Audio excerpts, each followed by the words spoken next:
या बातमीपत्राचे प्रायोजक आहेत doctor Kothe's gastro liver care and GI endoscopy centre, सोलापुरातील अत्याधुनिक गॅस्ट्रो उपचार केंद्र.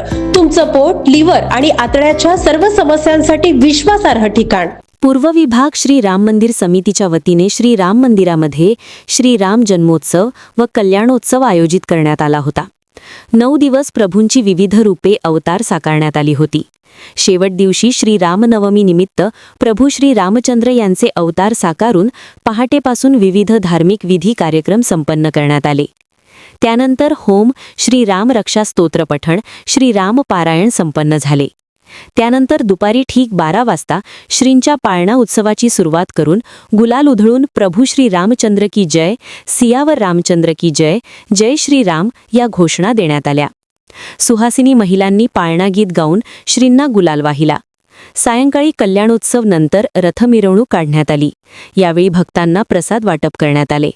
दरम्यान श्रींचे दर्शन घेण्यासाठी श्रींचा गर्भगाभाऱ्यात अबालवृद्ध भाविकांची एकच गर्दी होती. धर्मदर्शन रांग आणि अर्चना रांग अशा वेगवेगळ्या रांगा करून भक्तांसाठी मंदिर खुले करण्यात आले होते. यावेळी सारे वातावरण प्रसन्नमय आणि चैतन्यमय झाल्याचे दिसून आले. तत्पूर्वी उत्सव मूर्तींना अभिषेक करून पुष्पहार अर्पण करण्यात आले.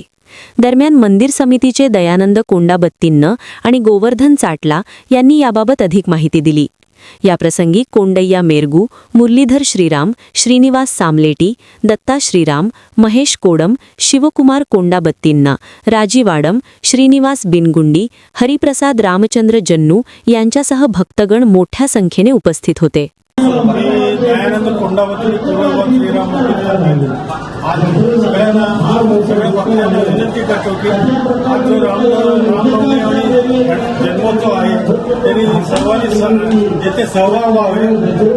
12 वाजता श्रीराम जन्म होणार आहे आणि 1 ते 1.5 प्रसाद म्हणून आम्ही दत्त मंदिराला जाऊन सीतामाईला घेऊन येतो. 3:30ला अक्षता आहे आणि 5 वाजता रथयात्रा सुरू होणार आहे. सदरील मंदिर 1956 स्थापन झालेलं आहे. आजपर्यंत आणि शिखर 82 पर्यंत नवीन शिखर बांधलेलं आहे. त्या शिखरावर 320 मूर्त्या आहेत. राम जन्मापासून राज्याभिषेक होईपर्यंत सगळं त्या मूर्तीच्या स्वरूपाचं शिखरावर ठेवलेलं आहे. हा शिखर मला वाटतं महाराष्ट्रात आपल्या सोलापुरात एकच ठिकाणी आहे. तरी सर्व भक्तांना विनंती आहे की राम जन्मोत्सव, कल्याणोत्सव, अक्षता समारंभाला सर्वांनी उपस्थित राहून सहकार्य करावे. जय श्रीराम. मी गोवर्धन नागनाथ चाटला.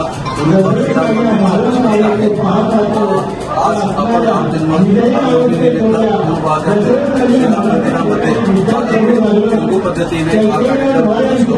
आज सकाळी सुप्रभात झाला, नित्याभिषेक झाला, त्यानंतर विष्णू पंचायत पूजा झाली. आता दुपारचे गुलाल असणार आहे. 12 वाजता जन्मोत्सव असणार आहे. त्यानंतर आमच्या हिंदू समाजामध्ये एक कथानक नावाचा कार्यक्रम असतो. आम्ही दत्त मंदिरमध्ये इथलाच दत्ता मंदिरमध्ये सीतामाईची मूर्ती घेऊन जातो. त्याला कथानक असं म्हणतात. 8:30 वाजता अक्षता समारंभ रथोत्सव असतात. आपण बनवलेलं आहे आणि हे आनंद समजलं असं अगदी आणि पारंपरिक पद्धतीने अगदी तळा मनाने हे इथं कार्यक्रम साजरा होतो.